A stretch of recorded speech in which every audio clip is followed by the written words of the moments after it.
Boa noite, estamos aqui hoje começando mais uma live Loucura, Tradição e Exílio.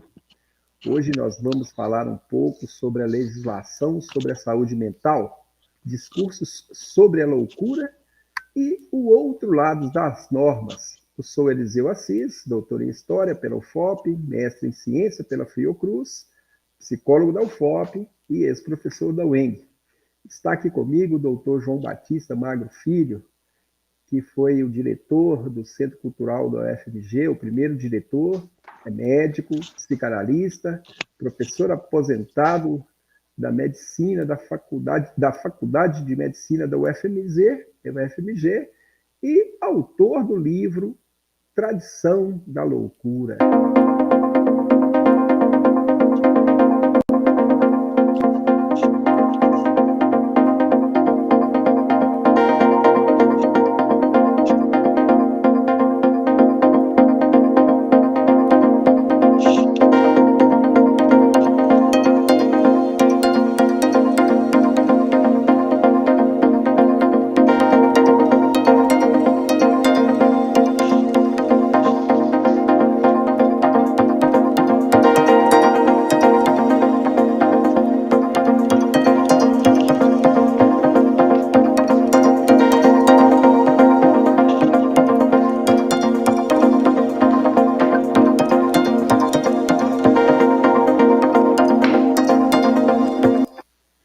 Boa noite, João Magro. Boa noite, Eliseu Assis. Como vai você? Tudo bem? Graças a Deus, tudo bem. Boa noite a nossos amigos que já estão chegando aí para mais esta conversa, né? Hoje vamos falar um pouco sobre a legislação brasileira. João, para você ter uma ideia, olha aqui o que aconteceu esses anos todos. Fiz uma compilação, olha só, olha a quantidade de coisa que foi, né? A legislação brasileira de saúde mental de 1884 a 2010, né? Esse calhamaço aqui tem muita coisa a respeito da legislação, né? No livro Exilados da Pátria, que está aqui também, hoje já chegou, João, olha, Exilados na Pátria. Ah, que maravilha! Né? Chegou, bom. Isso. Mostra aí também, né, o Tradição da Loucura, João, apresenta aí para nós o livro, né, que já estão nas melhores livrarias do Brasil, né? Aí, a Tradição da Loucura, quem quiser adquirir, é importante, é um dos livros que trabalhei para fazer aí o Exilado na Pátria, e digo, neste aspecto, nesse quesito, apesar de ter sido escrito antes, ele avançou bem mais do que o Exilados na Pátria nesse aspecto aí da legislação, porque o objetivo, João, dentro do Exilados na Pátria, foi de fazer um debate acerca do que eu chamei de discurso denunciativo e que trazia uma série de questões acerca de alguns aspectos do modelo assistencial, além de também alguns pontos que foram muito discutidos, mas entendo eu que de uma maneira talvez denunciativa, vamos dizer, né, que é o termo que foi usado, e a discussão, o debate sobre a legislação, ele trouxe, então, uma tentativa de se compreender um pouco do modelo assistencial que decorria dentro dos manicômios, né, de uma forma geral, dentro dos hospitais psiquiátricos. Já a Tradição da Loucura, que você vai trazer para nós um pouco aí, além de outros aspectos, né, ele trouxe aí um avanço que ele faz, além da leitura da legislação, ele traz uma crítica, né, vamos dizer assim, para além do prescrito, né, para além daquilo que estava prescrito na legislação. João, eu vou começar, então, apresentando alguns pontos para que a gente possa debater, exatamente porque o Tradição da Loucura ele dá um passo diferente pela necessidade que foi aqui no Exilados. Então, veja bem, eu vou pegar uma das legislações, que são dois aspectos que foram bastante denunciados, em especial em alguns livros produzidos pelos jornalistas, que foi o seguinte: o primeiro, que se trata do decreto 6169, de agosto de 1922, que vem fazendo aí, parte dele é uma compilação do que já vinha sendo escrito desde praticamente os primeiros decretos de 1884, que é no que tange a questão das crianças, João. As crianças que nasciam nos hospitais psiquiátricos, não é? Nós vimos que em Barbacena nasceram aproximadamente 450 crianças. Um pouco menos da metade dessas crianças vieram a óbito e o restante saiu do hospital. Isso é um fenômeno que ocorreu, e esse fenômeno interessante que ele não foi muito notado pelos jornalistas que denunciaram, porque nenhum deles trata desse fenômeno, a não ser num dos livros que vai questionar uma criança que foi retirada e se tornou um bombeiro, né, num outro momento, e reencontra com a mãe, enfim. Mas o que estava dizendo a legislação? Veja bem, as crianças, porventura, nascidas nos estabelecimentos de assistência, serão entregues a respectivas famílias, e as que não forem reclamadas pelos parentes serão confiadas às instituições pias da assistência à infância desamparada. Então, era o que prescrevia a legislação. E quando fui lendo alguns livros, em especial o Holocausto Brasileiro, ele trazia que esse processo, que aqui era uma exigência legal, e nós estamos falando de uma instituição pública que é regida pela lei, ele foi bastante denunciado como se a instituição estivesse promovendo algo escondido, algo que fosse fora da lei, né? Então, eu acho que assim, é um ponto que eu acho que eu gostaria de te ouvir um pouco a respeito, né? Porque assim, isso era o que reclamava a legislação. A outra questão, ainda sobre a legislação, é no que tange a questão dos cadáveres, né?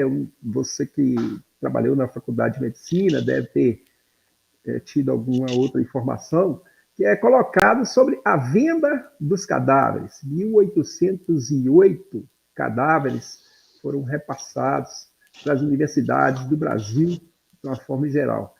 E isso é colocado com questão ao Hospital de Barbacena, né? ao Centro Hospitalar Psiquiátrico de Barbacena. Fala-se da venda dos cadáveres. E uma questão que eu acho interessante, não se fala da compra dos cadáveres, né?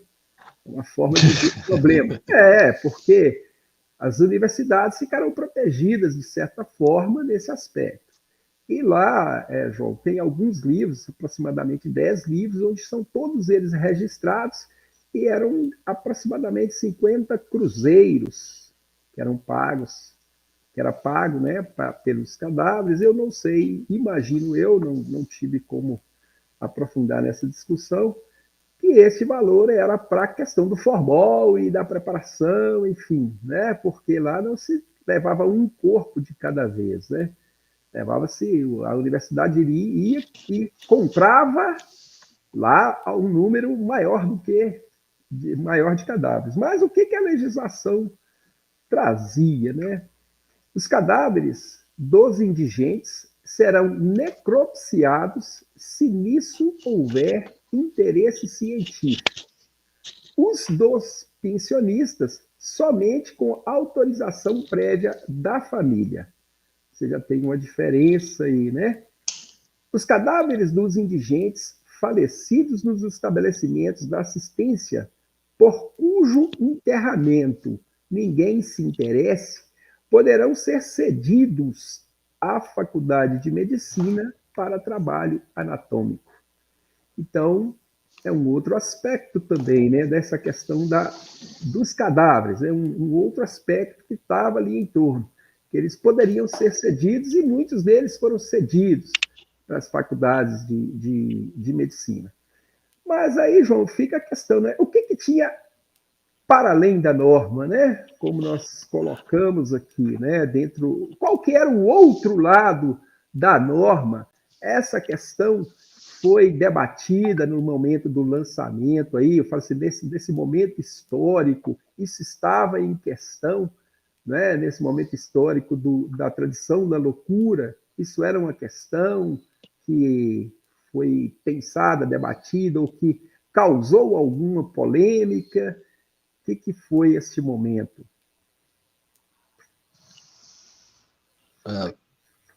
Essas questões que você coloca são muito delicadas, né? Sim. Eu tive uma certa preocupação em considerar um pouco na linha do que você está dizendo. Eu não quis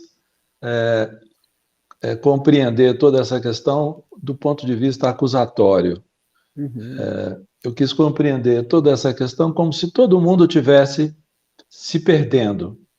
Acho que não só os que estavam sendo excluídos, mas também os, digamos assim, os que os estavam levando à exclusão também não estavam bem, eles também não estavam sabendo bem o que fazer. Uhum. Era um tempo, digamos assim, de pouco, onde particularmente, eu acho, pensando em Minas Gerais, era um tempo de pouca compreensão recíproca. Era uma compreensão que vinha de fora. Uhum. Os médicos iam estudar fora, no Rio ou na Europa, e somente em 1911 se criou aqui a Faculdade de Medicina de Belo Horizonte, não é? Então, havia toda uma concepção em que, talvez mais do que do ponto de vista médico, era uma questão talvez mais religiosa, né? Sim. Aqui havia, então, uma questão religiosa, da questão da família, todas as questões morais que a religião, principalmente a religião católica, né, colocava. Muitas famílias, as famílias eram grandes, dessas famílias, alguns teriam que ser dados para a instituição religiosa, Uhum. não é? Muitos padres daquela época iam para o internato, a formação, A instituição novinhos, religiosa. novinhos. Muitos. Eles iam meninos para a formação religiosa. Uma família entregava aquele filho a Deus, digamos assim, através da igreja, não é? No caso do setor psiquiátrico, certamente muitas crianças realmente é, nasceram lá. Você disse que, inclusive, você pesquisou isso, Sim. e acho que quantos você localizou em torno de... 450, em torno de É, 450 foram os que nasceram lá. nas minhas primeiras visitas ao Hospital Colônia, cheguei a presenciar crianças vivendo junto com pacientes adultos. Então Essas você... crianças foram as de Oliveira, não? Tinha uma questão, os que nasciam lá, desses que nasceram, ou foram retirados ou vieram a óbito lá no hospital mesmo, com 2, 3 dias, isso nos boletins de internação. E teve um momento que foi o fechamento do Hospital de Oliveira, que aí já eram crianças de 10, 11, 8 anos de idade que foram foram transferidas para lá, né? transferidas. Teve um fenômeno assim também, né? Mas me parece que você tem uma coisa que teria que ser mais talvez pesquisada, se Sim. houve alguma coisa específica para as crianças. O que me foi dado ver é que eles estavam vivendo, as crianças que eu vi, elas estavam em pavilhões junto com todo mundo. Sim. E era uma situação realmente extremamente séria e desagradável. Sim. Né? Crianças, inclusive, nu, todo mundo nu. Sim. Era um pavilhão enorme, uma espécie de um pátio enorme, e com as crianças e os adultos todos ali convivendo em uma situação absolutamente constrangedora, desagradável e triste. Então, esse é um aspecto que, no livro, no livro eu não trato muito dessa questão específica. Eu penso que talvez você tenha, nesse caso das crianças, você deva ter ido um pouco mais além, inclusive porque você conseguiu compreender e levantar o número de casos, né? Deixa eu precisar para você aqui, João. Nascimentos, foram 465 nascimentos, foram 230 óbitos, 49%, e 230 saíram, 235 saíram do hospital. E das questões que eu fiz em relação ao óbito foi um levantamento meio que comparando a mortalidade dentro do hospital de crianças à época e a mortalidade que ocorria fora do hospital. Né? E o que se pôde perceber especificamente aí é que, apesar de tudo, a mortalidade dentro do hospital ainda foi um pouco menor do que ocorria fora do hospital. Muito semelhante, sabe? A taxa de deixa eu ver se eu acho aqui exatamente, mas o fato é que a mortalidade de crianças, né, se comparada, ela é um pouco menor dentro do hospital. Apesar dos pesares aí, apesar de toda essa questão, ainda nós vimos isso, né? Teve essa questão aí. Era uma época, inclusive, que não se nascia em hospital, né? Exatamente, Eu, que sou de 1951, nasci em casa, né? Não nasci em hospital. Sim. Então, digamos assim, até que pode ser que essas crianças tivessem tido... não sei também se elas nasceram em hospital, né? Digamos, nasceram lá no CHPB, né? Nasceram... Colônia, Aliás, uma das questões dessa época era a mudança de nome, né? Porque era chamado asilo e houve toda uma discussão para modificar e transformar o nome da instituição para Hospital Colônia, né? Porque inicialmente era considerado um asilo, né? Sim. Então, acho que essa questão é interessante. Eu pensei, do ponto de vista dos nascimentos nas colônias de rancenianos, como algo talvez mais complexo, porque o nascimento, não sei o que você acha, Eliseu, mas o nascimento na colônia psiquiátrica, de certa forma, imagino eu, levava à retirada daquela criança, como você está dizendo, para uma instituição de cuidados sociais, digamos assim. Provavelmente também uma irmandade católica devia ser, alguma coisa assim, uma sociedade, alguma coisa assim. Agora, as crianças nascidas nas colônias de rancenianos continuaram vivendo nas colônias. Sim. Porque as famílias estavam nas colônias. Então, isso aí é uma questão de uma complexidade enorme, né? Que inclusive questões de direitos e questões, enfim. Agora, também uma outra questão seria avaliar em que medida, assim como eu presenciei em colônias de rancenianos, as famílias constituídas e algumas morando em casas separadas, essa coisa, teríamos que ver também se chegou a ser possível a constituição de famílias dentro do ambiente psiquiátrico. Entendeu? Assim, da forma que um homem e uma mulher se aproximassem e conseguissem, talvez ali dentro da colônia, se afastar daquele ambiente geral para uma vida um pouco mais reservada, digamos assim, como isso aconteceu dentro de colônias de rancenianos.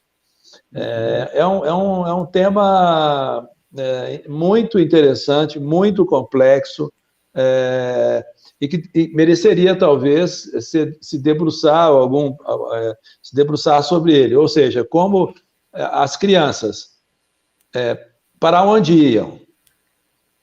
Que lugar é esse? Para onde elas estariam indo? E como é que, se nasceram lá dentro, como que será que alguém se preocupou em levar aquela criança para alguém da família dela?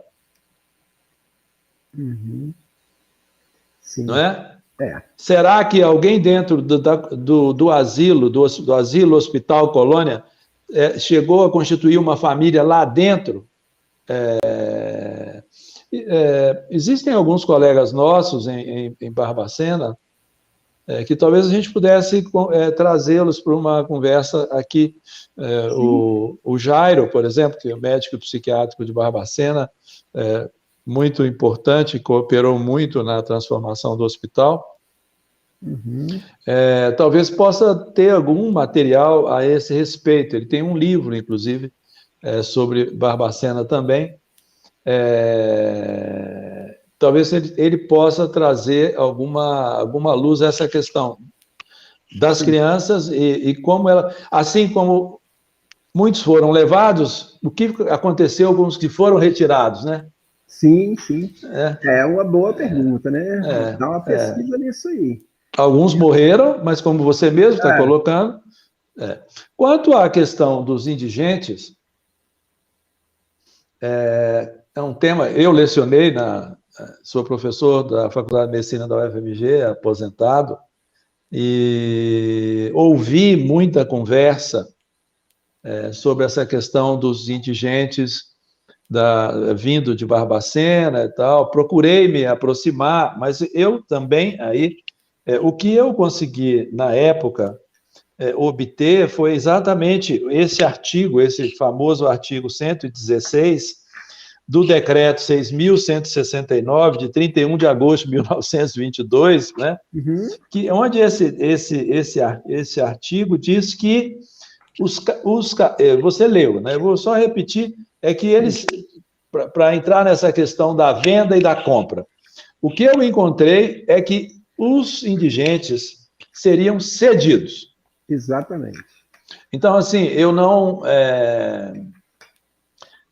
encontrei alguma coisa que fizesse menção, mas, estou dizendo, eu não encontrei, alguma coisa que fizesse menção à compra e venda, né? Assim, a faculdade tal está adquirindo 5 cadáveres e, portanto, vai pagar tanto e tal. O que eu encontrei foi exatamente que o Hospital Colônia cederia, obviamente, questões de transporte, isso estaria a cargo das escolas.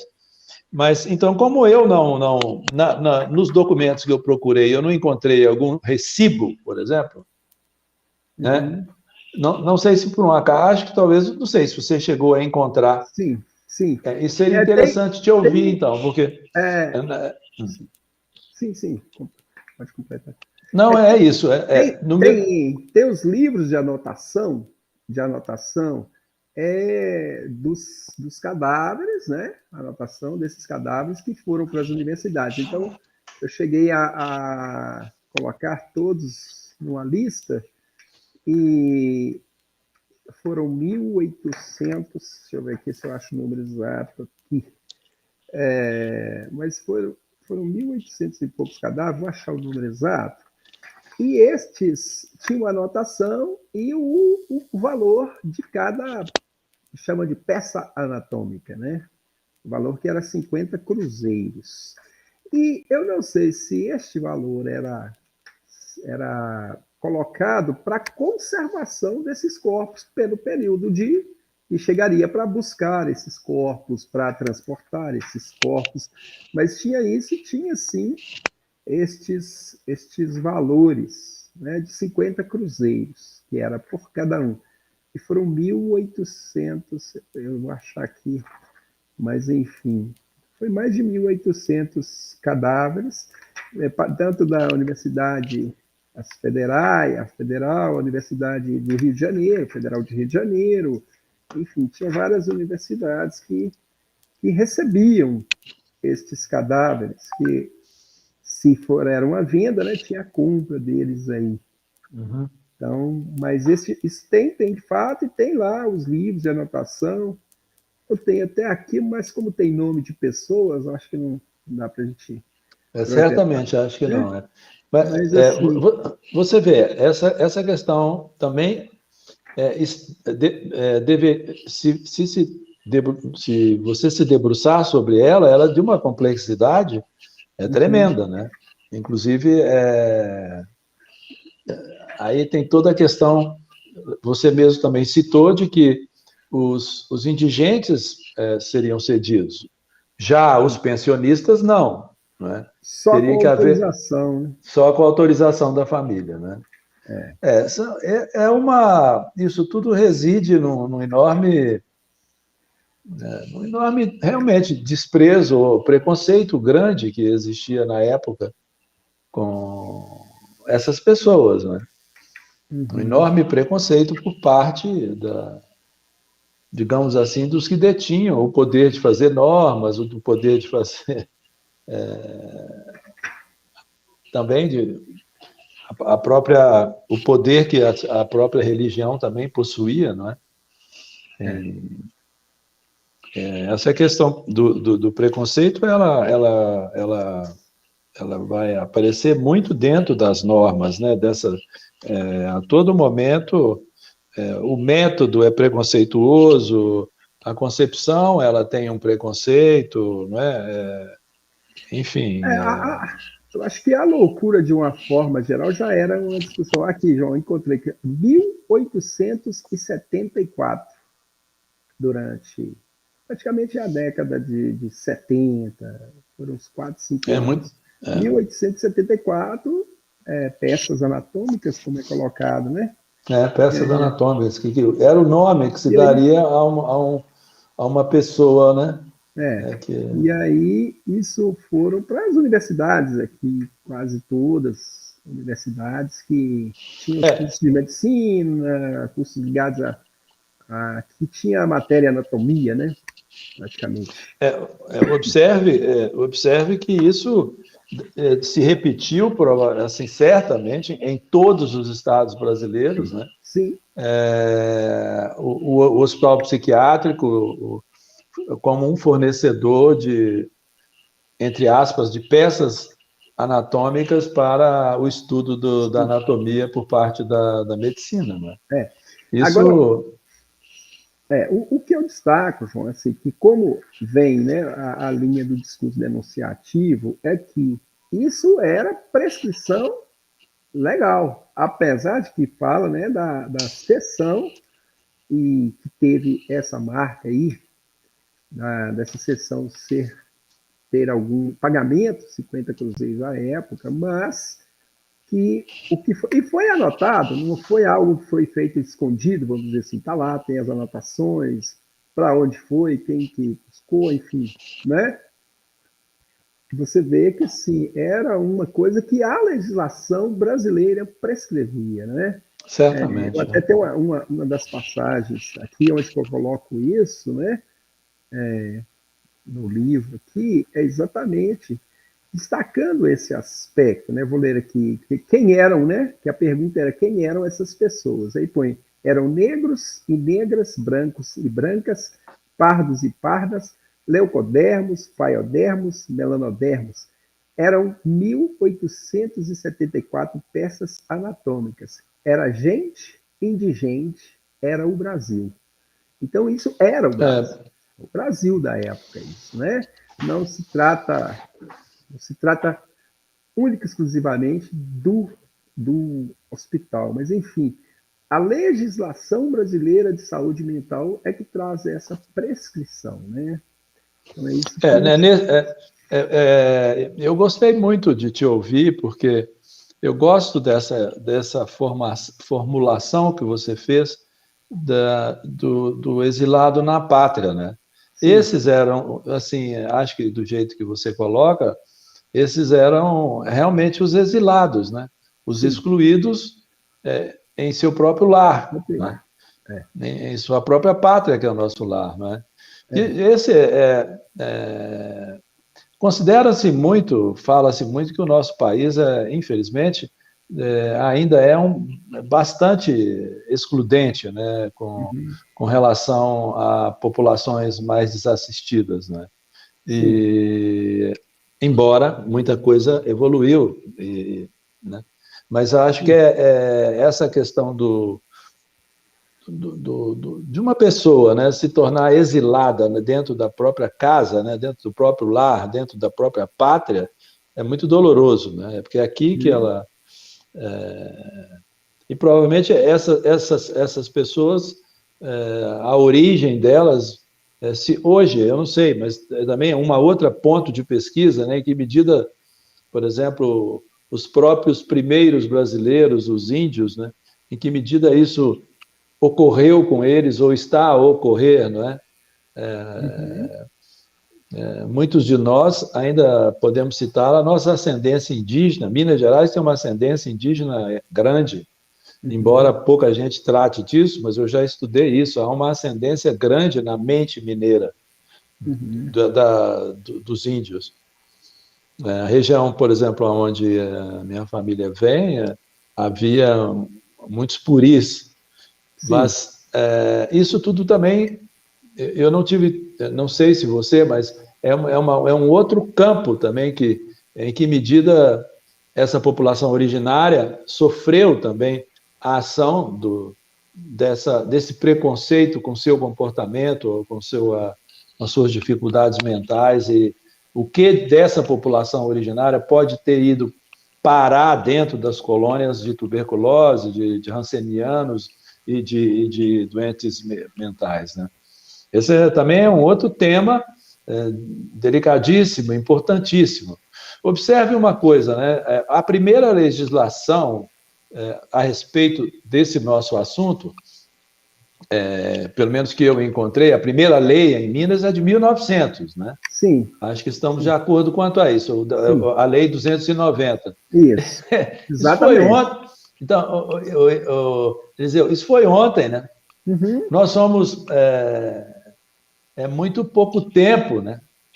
Isso foi, como eu te disse, eu cheguei a ver, a visitar no hospital e cheguei a presenciar cenas muito tristes. Eu cheguei a visitar colônias de rancenianos que ainda existem, né? Sim. Ainda existem hoje, em 2021, em pleno 2021, ainda existem as colônias de rancenianos. Então, digamos assim, muito foi feito? Muito. Há muito por fazer? Há muito por fazer. Né? Há muito por estudar? Há muito por estudar. Né? Se você calcular, em 1911, a primeira faculdade de medicina, provavelmente hoje, só para você ter uma ideia, em Minas Gerais, nós devemos ter em torno de umas 50 escolas de medicina. Como se esse modelo continuasse, que loucura, né? Que loucura tradicional, que exílio, né? Porque ainda bem que o estudo da anatomia foi modificado, enfim, mas será que isso ainda ocorre hoje em alguma medida? Não sei. Teríamos que... É muito sério isso, né? É muito sério também o fato que a gente tenha, olha só, partido de 1911 com uma escola e já estarmos em 2021 com provavelmente 50 escolas num estado, nenhum estado da federação que é Minas, 50 escolas, mais ou menos. Então, bom, mas como você diz, voltando à questão, as regulamentações eram, o interessante também a quantidade de regulamentos que eles iam tendo que fazer, como se... Sim. Aí que você citou... Isso aí. Aqui deve ter mais quase umas 700 páginas, né? Sim. Observe, você foi até 1900... Aí está esse seu calhamaço, são até que ano? Pega da legislação brasileira, a primeira, que é 1884, que foi do Rio de Janeiro, né? A criação do Pedro II, aquela discussão, até 2010, que é a legislação quando chegou praticamente a lei do pau delgado, né? Uhum. 2010. Então já tem mais. Se você pegar agora mais esses últimos 11 anos, 2010 até 2021, Sim. provavelmente você já vai ter outro calhamaço desse aí. Como se essa é a questão, né? Como se as normas fossem a realidade, né? E não são, né? As normas vão traduzir, é quase que uma literatura do vencedor, né? Exatamente. É aí que, por isso que eu trouxe, né, a discussão. Por isso, sim, é necessário um livro sobre os exilados, né? Exato. Tão bem colocado por você, né? Aí tem duas outras coisas, João. A gente entrar um pouco na discussão, por exemplo, do modelo assistencial, que é uma coisa também que foi muito rebatida. Para se ter ideia, vou só citar alguns aspectos aqui que vai trazer, né? Os alienados serão submetidos ao trabalho para os que mostrarem aptidão segundo a indicação do diretor-geral. Então, o trabalho cura, né? Aquela ideia. O estabelecimento terão aparelhos para exercício ginástico, biblioteca, diferentes jogos, instrumentos de música para recreio dos enfermos alienados. As refeições serão servidas 3 vezes ao dia, em conformidade com a respectiva tabela, aos enfermos acometidos de moléstias comuns, e será proporcionada, porém, a dieta que o facultativo prescrever. E aí entra alguns outros aspectos, como meio de tratamento para a manutenção da ordem entre os enfermos, poderá o diretor-geral recorrer à privação de receberem visitas, à privação de passeios e qualquer outras distrações, à reclusão na solitária, até a cela, ao colete de força e à célula, e, enfim, nenhum desses será prescrito sem a questão do facultativo, né?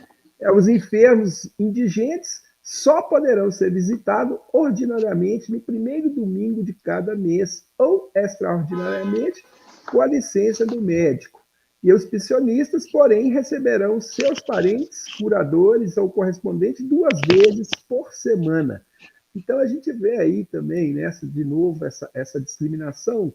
E aí, depois à frente, a gente vai ter a prescrição da eletroconvulsoterapia, da lobotomia, né, da cirurgia, enfim.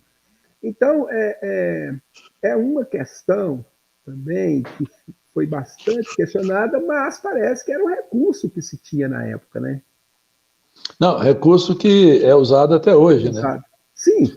Não mais a lobotomia, imagino eu, mas não sei no mundo se ainda...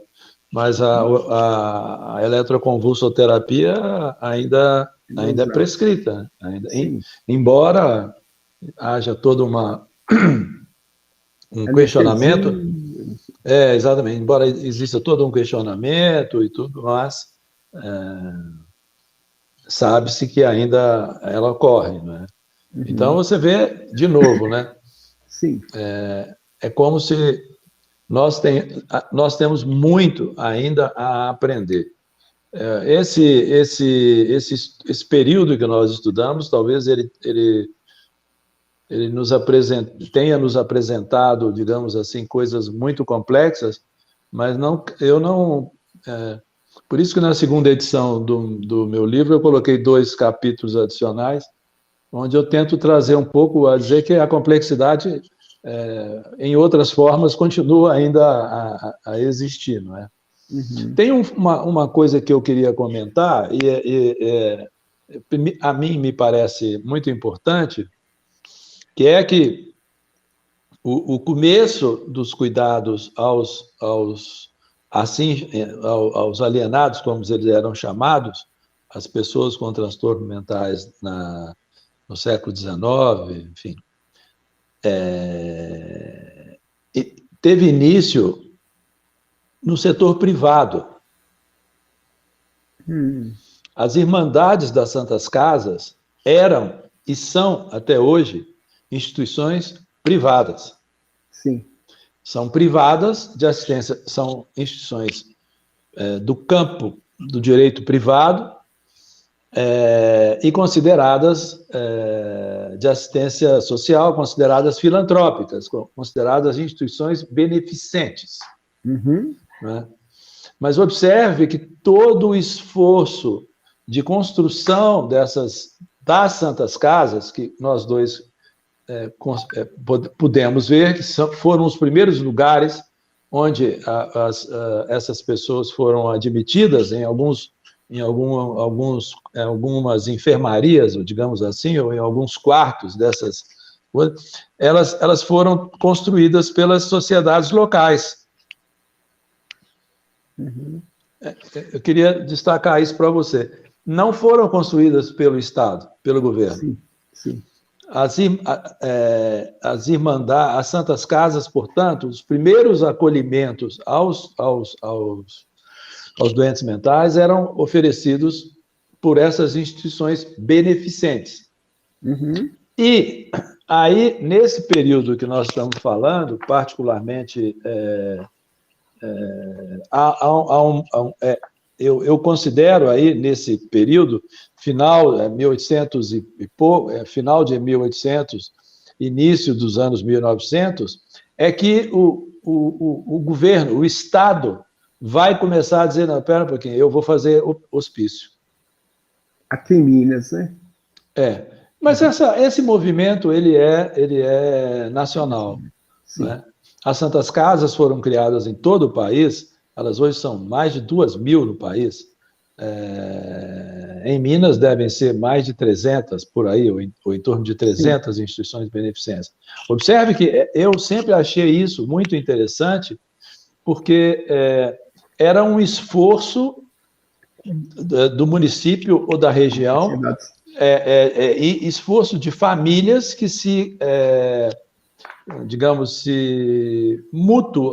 faziam um esforço mútuo de construção de uma unidade hospitalar para a sua comunidade, independente de um governo.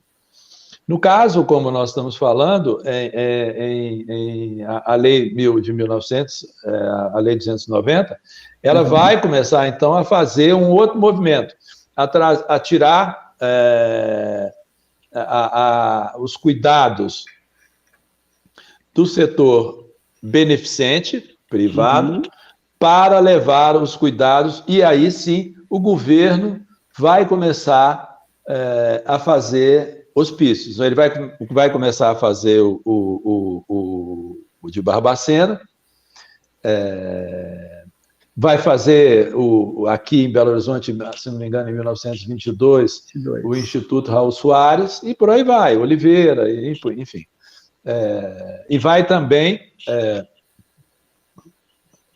diminuindo a presença nesses hospitais gerais de cuidados com os doentes mentais, levando à criação de um ambiente específico para a assistência ao doente mental. Esse é um problema que vem se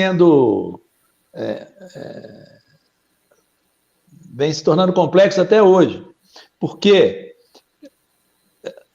depois da criação desses hospícios do governo, dos estaduais, vai vir um outro movimento de criação de clínicas psiquiátricas privadas dentro do próprio modelo e que também vão ser combatidas corretamente, porque se transformaram também em um modelo absolutamente ultrapassado e violento e preconceituoso também de atendimento aos doentes mentais.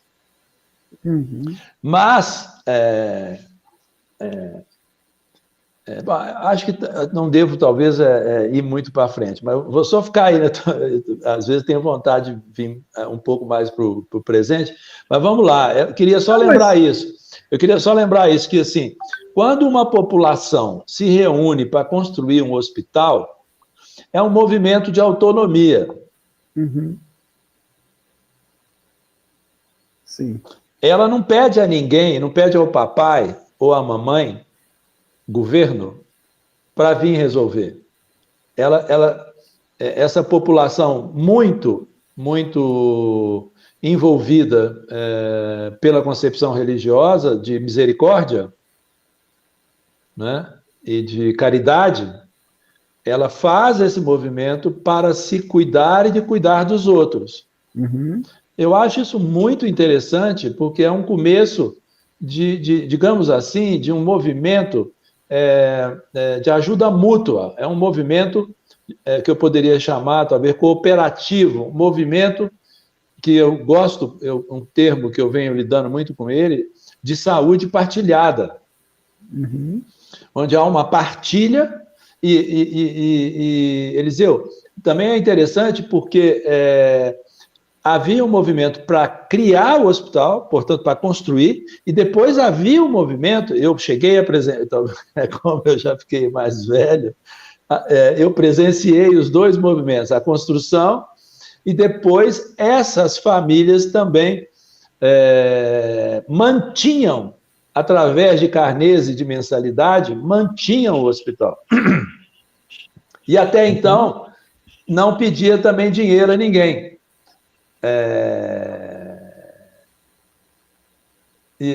Bom, observe que depois disso tudo vai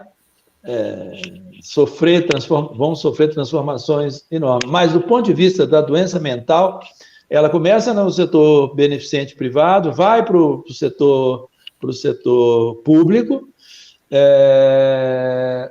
e ela é afastada, aí tem outra questão, ela é afastada do movimento de cuidados gerais, ela se torna uma coisa muito especializada. Própria. Me levando, por exemplo, a uma questão que eu cito, inclusive, na segunda edição, que eu visitei recentemente, porque eu visito uma unidade sanitária e perguntei, o que vocês fazem aqui de saúde mental? Não fazemos nada, não, porque aqui não tem psiquiatra. Uhum. Como se isso fosse assunto de somente de aliás, recentemente também me convidaram para dar uma live sobre saúde mental. Eu falei, eu não gostaria de saber por que vocês estão me perguntando, por que vocês não perguntam para vocês? Eles acham que esse assunto é nosso, não é meu. Uhum. Você está me entendendo? Sim. O assunto não é meu, o assunto da saúde mental é de todos. E provavelmente se continuar sendo uma coisa muito específica, bom, aí, enfim.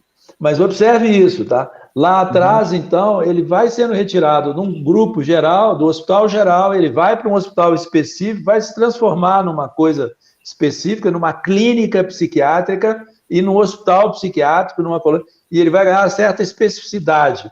Eu não sei, aí, talvez um tema para nós dois no futuro é o que isso aconteceu e o que está ocorrendo agora, sabe? Mas, enfim, eu queria enfatizar isso para você, que os primeiros cuidados eram dentro das instituições beneficentes a partir da própria comunidade. Sim. João, se formos pensar, inclusive, na questão da construção do Pedro II, que estava lá, né, dentro da Santa Casa, e houve um movimento de muita gente da Santa Casa no sentido assim, olha, vamos incentivar o governo a criar o Hospital de Pedro II, para que a gente possa transferir esses loucos para lá, né, que era uma forma também de se livrar deles dentro das Santas Casas, além de construir um anexo à Santa Casa, que era o hospício, já que era um outro patrimônio, que foram colocadas. As irmãs de caridade que fazia todo o comando aí, né? Não havia aí inclusive depois veio as primeiras escolas de enfermagem que nasceram a partir dessa discussão, e na virada do século a medicina passou a ter o comando, né? Com a questão da República, aí a medicina passou a ter o comando do processo. E aí você fala, eu acho interessante, que você traz muita coisa do higienismo, né? Desse processo do higienismo, como ele foi sendo montado, e a gente sabe que de 30, aí uma das leis que mais durou foi a do 32, né, parece que foi a lei onde traz os loucos de todos os gêneros, enfim, que foi toda baseada nisso aí, na discussão do higienismo. Mas uma coisa interessante, eu me lembro muito bem a sua fala da semana passada, quando eu coloco a questão do Pinel, né, do modelo do Pinel como se fosse um processo de educação, de reeducação, né, que a loucura fosse aí um problema do sujeito mal educado, sem a educação, em que ele era produto daquele meio, tinha que ser retirado do meio, colocado num hospital que seria um ambiente adequado para ele ser tratado, com todos esses aspectos que nós já tratamos no momento passado. E aí nós repassamos isso até a década de 60, 61, que eu acho que teve um fenômeno bastante interessante aí também, que foi, eu queria ouvir de você depois, que foi o ataque à Barbacena, né? Que foi um dos primeiros. Mas eu queria ouvir antes disso essa discussão do higienismo nesse período, que nós tratamos de 1900, mas esse processo do higienismo, como que isso foi feito, né? Que é um tema que você trata com bastante profundidade também, do Tradição da Loucura. Isso aí são coisas muito interessantes, né? Agora vamos para um outro campo aí, mas antes do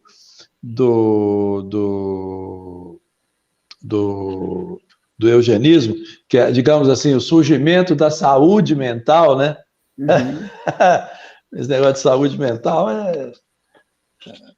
é interessante. Mas tem aí um episódio, só para não deixar passar, que foi o episódio do Dr. Lopes Rodrigues, né? Sim. Eu acho talvez que vale a pena. Eu estou tentando achar ele aqui. Tá aqui. Que foi em 1929, né? O diretor era o médico Lopes Rodrigues, e ele tem uma discussão dele com o presidente do Estado, né, Antônio Carlos Filho de Andrade, que é legal, a fala dele, né? Sim. Ele vai abrir os portões do Raul Soares, né? Ele vai ser questionado, né? Ele resolve soltar os doentes, e aí o presidente o questiona, e ele diz o seguinte: a razão ali é que põe a loucura em estado permanente de ameaça, e não a loucura à razão. Os ameaçados são os inconscientes e indefesos. Eu estou apenas invertendo os lugares. Quem trata de doentes da mente tem que passar de ameaçador a ameaçado. O contrário disto é a subversão da dignidade humana. Aí o presidente indaga: e os loucos perigosos? Como o senhor tem a coragem de soltá-los? A resposta é magnífica. Minha coragem aí, presidente, não é soltar os loucos. Está sendo a de enfrentar os sãos. Fantástico. Tenho a exata consciência do calvário de espinhos e do ciclone de lama que se agitam contra mim. A geração em que vivo não me interessa. Loucos perigosos são produtos da ignorância médica. O que existe não são loucos perigosos, são lúcidos perigosos. Não sei.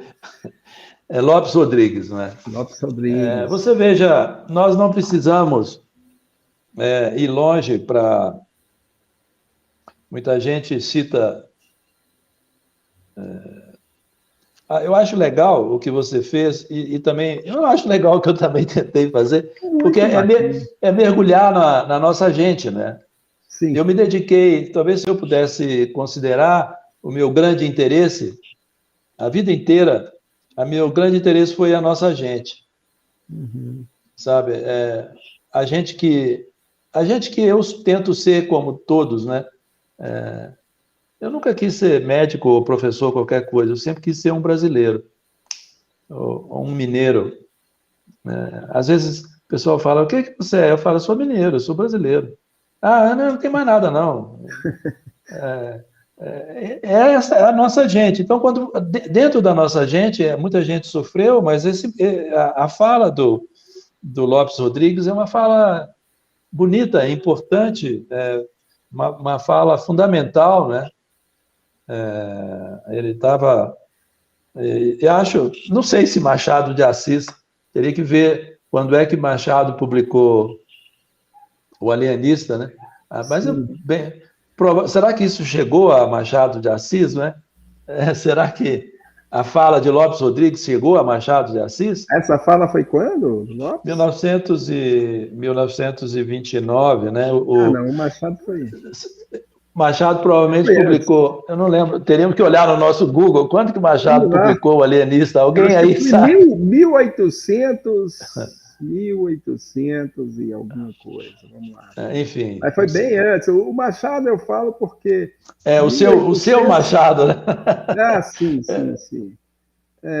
Data da primeira publicação, 15 Do Alienista foi quando? 1882.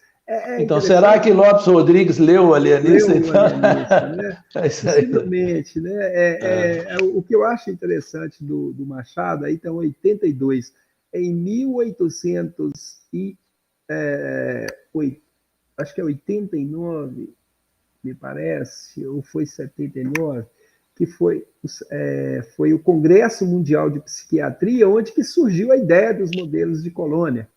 Né? Muito, eu chamo até esse discurso do discurso crítico que o Machado, o Guimarães e o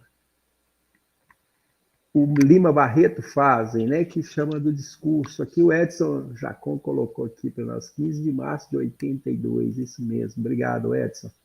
Né? 15 de março de 1882 foi a publicação do Alienista. Então, mas, pode ser. Tem um outro fenômeno que eu achei bastante curioso. Ele já está passando um pouco para o nosso próximo tema, né? Mas assim, vamos deixar a abertura. Acho também que nós vamos chegar. Não. A hora passa rápido, né? A hora passa muito rápido. Mas tem um tema interessante, e aí eu queria falar sobre essas duas coisas e dizer, né, por que exilados na pátria, e que tem alguns outros fenômenos aí também, que é o seguinte, veja bem, em 61, o nosso, então, governador de estado, né, que foi o Magalhães Pinto, ele, juntamente com o secretário de Estado da Saúde, autorizam, né, uma ida da revista Cruzeiro. Eu queria até ver... Mas agora, calma que você pulou muito. Nossa, ainda estava em 30. Mas pode falar, vamos falar. Não, é porque eu tinha falado, né, que você estava chegando aí em 1930, e para a gente estar discutindo exatamente esse momento aí. Mas depois eu volto, então, nessa, que aí já 60. De 30 a 60, né, que foi basicamente essa discussão, que foi do higienismo, né? Então era esse ponto aí que nós estávamos discutindo, como é que foi esse ponto. Eu penso que você tratou mais disso. Eu tratei. A criação da Liga Brasileira de Higiene Mental. Higiene mental. Agora, se você me permite, nós chegamos às 21 horas. Então, aí é com você, João. Comigo está tranquilo aqui. Se você tiver tempo, nós vamos aproveitar de você aí. Não, tá bom. Você não toparia deixar... eu acho que talvez, dentro do que nós combinamos, talvez a gente pudesse começar com a nossa da semana que vem, com 1930 e a Liga de Higiene Mental, porque isso é um assunto quentíssimo, né? Sim, exatamente. Então, eu vou só fazer esse comentário aqui. Então, você quer falar sobre a ida em... Essa parte, que ele também tem a ver com a abertura para a próxima discussão, que é onde a gente vai falar da intervenção exatamente do jornalismo, né, dos jornalistas, que a ideia que nós trouxemos aqui, vou até trazer o terceiro aspecto aqui, que foi essa discussão que... Opa, caímos aqui. Não, mas é porque entrou para mim na frente aqui. Que é exatamente imagens sobre o CHPB, a sucursal do inferno, Porões da Loucura, campo de concentração e holocausto, que é o discurso midiático, né, a respeito dessa questão. Que você traz, eu não sei se você tem alguma matéria, essas matérias eu não tive acesso, que é a reportagem da TV Itacolomi e a questão do Diário da Tarde. Esse material eu não tive acesso, João. Não consegui ler esse material, não consegui encontrar esse material, mas o fato é que o que ocorre em 61 que você estava 1961, falando. essa autorização da revista O Cruzeiro de entrar dentro do hospital. A revista O Cruzeiro chega e é interessante que no Holocausto é narrado que os repórteres chegaram lá e assim, o que eu vim fazer aqui? Essa era a questão, né? O que eu vim fazer aqui? Por quê? Qual que é a questão? O que tem aí dentro? E então foram feitas aquelas fotos que ficaram bastante famosas acerca do Hospital Colônia, enfim. Mas, no meu entendimento, naquele momento, o Magalhães Pinto tinha um objetivo político muito claro, que era atacar o Bias Fortes. Teve a questão dessa autorização, porque me pareceu isso. E logo após, com a renúncia do presidente, ele começa a investir no governo federal, né? Atacar o João Goulart. Acho que teve um movimento nesse aspecto. Quando houve a questão do golpe, a capa da revista Cruzeiro é o Magalhães Pinto. Sabe? Então parece que houve uma construção ali. Só que ele está na capa como o grande mentor do que eles chamavam da Revolução, né? Daquele momento ali. Então eu trago essa discussão e é interessante que toda a crítica que ele fez, aí foi um momento de 61, foi um momento que teve a maior alta do número de internações e de mortes. Ou seja, esse discurso que se fazia muito no sentido, por isso chama das imagens, né? Ele era muito nesse aspecto. E aí também que foi o surgimento, a retomada dos leitos privados, né, João? Que foi construído, aí nós fizemos, a discussão foi, há também uma geografia da loucura, especialmente em Belo Horizonte, que os hospitais são fora, a maioria deles fora da contorno. Mas me parece você fez esse comentário, é interessante. Não só os psiquiatras, principalmente os rancenianos também. Rancenianos, eram fora da cidade, né? Porque as cadeias. As cadeias, tudo fora. E aí, é uma pergunta que eu me fiz assim, quando eu pego o Hospital Colônia de Barbacena no sentido isolado, e eu fui também vendo no próprio Tradição da Loucura, quando ele fala do surgimento dos hospitais, do Raul e do Galba, especialmente, como hospitais públicos, como que o Hospital Colônia, ele parece foi estudado de maneira isolada, não levando em conta toda esta estrutura. Eu até chamo assim, o Colônia é um nó na rede assistencial do Estado de Minas. Claro, exatamente. Ele não pode ser visto de maneira isolada. Por que não? Olha que movimento interessante. Isso aí nos Porões da Loucura do Irã Firmino tem colocado. E eu fiz um levantamento. Os hospitais privados de Belo Horizonte contratavam médicos que eram também que tinham também contrato com os hospitais públicos, como forma de encaminhamento da clientela, de retirada dos segurados para enviar para os hospitais privados. Então, depois que eles saíam dali, eles iam para o Galba, chegavam no Galba, iam para os hospitais privados, ficava ali o tempo limite, iam para o Raul. E do Raul iam um ônibus para Barbacena. Então, esse itinerário da loucura não é contado, João. Ele não é contado. E na legislação diz o seguinte, quando o encaminhamento vem já com um histórico de internação, ele não é necessário de você fazer aí a avaliação. Porque no processo de tratamento você tinha aquela primeira avaliação. Quando ele chega de ônibus, como ia o Raul Soares, não havia necessidade dessa avaliação. Já estava, interessante. Já tinha. E o registro lá, em torno disso, foi muito interessante que alguns livros tinham, assim, chegadas de 50 pacientes de um dia. Aí tinha um dia que chegava um ônibus cheio, né? E como é que se fazia o questionamento do CHPB como um hospital que estava superlotado, que não tratava bem, mas não se leva isso em conta. Não se leva em conta que ele é um nó na rede assistencial do Estado. Tem razão, você está acho, certo, claro. Isso, embora a gente esteja falando um pouco, nesse começo, não tem como não falar um pouco mais sobre Barbacena, mas você tem razão, isso é uma rede que foi lançada sobre o Estado como inteiro. Na verdade, sobre o país, né? Sim, sobre o país. Sobre o país. Era esse o modelo que nós tínhamos, né? É. Era esse o modelo que também era um modelo dentro da medicina, de muito poder do médico, né, e de métodos absolutamente hoje ultrapassados, né?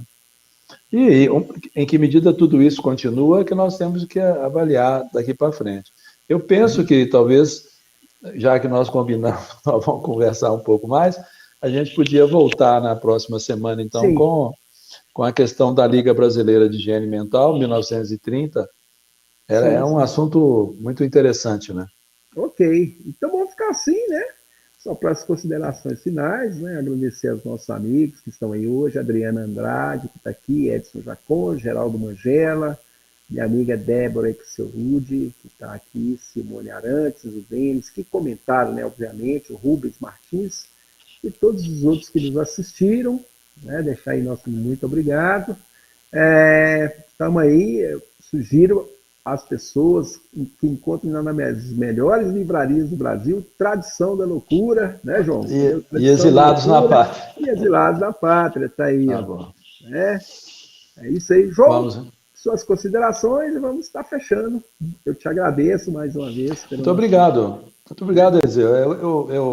Foi uma grata surpresa esse nosso encontro. Eu queria dizer que o conteúdo nos aproxima, mas eu penso também que a sua pessoa é muito querida por mim e eu fiquei muito feliz em poder dialogar com você. João, muito obrigado. Agradeço também. Muito obrigado. Né? Muito obrigado. Obrigado. Gente, grande abraço. E semana que vem, então, nós vamos para a discussão da Liga Brasileira de Higiene e a questão das imagens, né? As imagens construídas aí. A imprensa entrando na questão. É isso aí. Tá bom. Grande abraço, João. Até mais.